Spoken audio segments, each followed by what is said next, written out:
Hey, what's going on, class? What's going on, Dr. Bednarchik?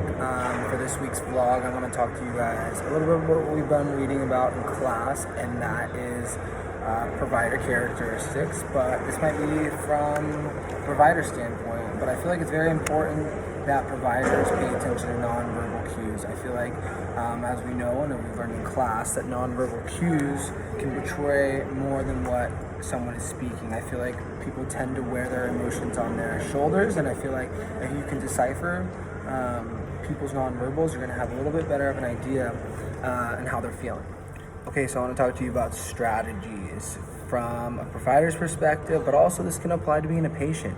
I feel like it's very important that both providers and patients do turn taking and listening. I feel like often enough, the provider, when he's listening, he's thinking about what he's going to say next rather than listening to the concerns that the patient might have. And I feel like often enough, the patient is just lost and holds on to a small element of what the provider just said, and I feel like they kind of just lose track of that turn-taking process when communicating with one another. It's important that the provider shows and establishes some type of empathy towards his patients, and also I really emphasize that it's important to control any preconceived biases that the provider may have about the patient, but also what the patient might have about the provider. In fact, according to our reading, it says how the physician behaves impacts patient satisfaction, adherence to treatment, and the decision-making process the patient has. Okay, so just like the first day of school, just like the first day of practice, just like the first day of anything, how the provider carries himself will establish the rest of the visits, the rest of the prognosis, diagnosis, whatever it might be.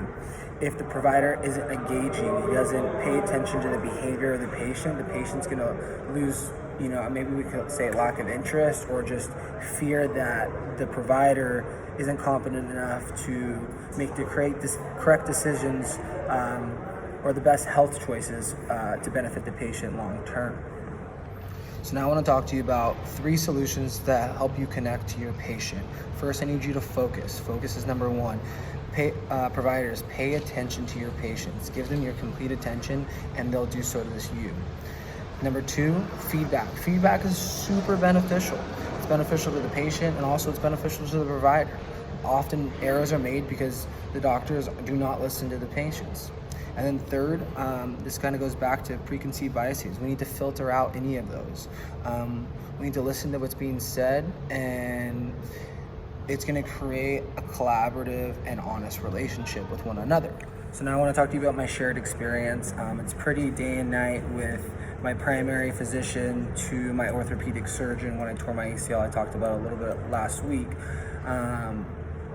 My physician, the primary, he did not listen. He didn't really care about me. He just seemed to be very time-oriented, and I was just kind of filling the roster for the day. He didn't seem to focus. He didn't seem to give really any positive feedback. In fact, it was kind of negative. He said, I need to fix my problems. And I feel like because I was a little stressed out, he held biases to what I had to say. It felt like it wasn't important to him. On the other hand, my orthopedic surgeon, he carried himself in a demeanor that my physician did not. When he sat down, he looked at me in the eyes. He made sure I was paying attention. If I shook my head, he actually asked me questions. As he gave me feedback, we did a little give and take process.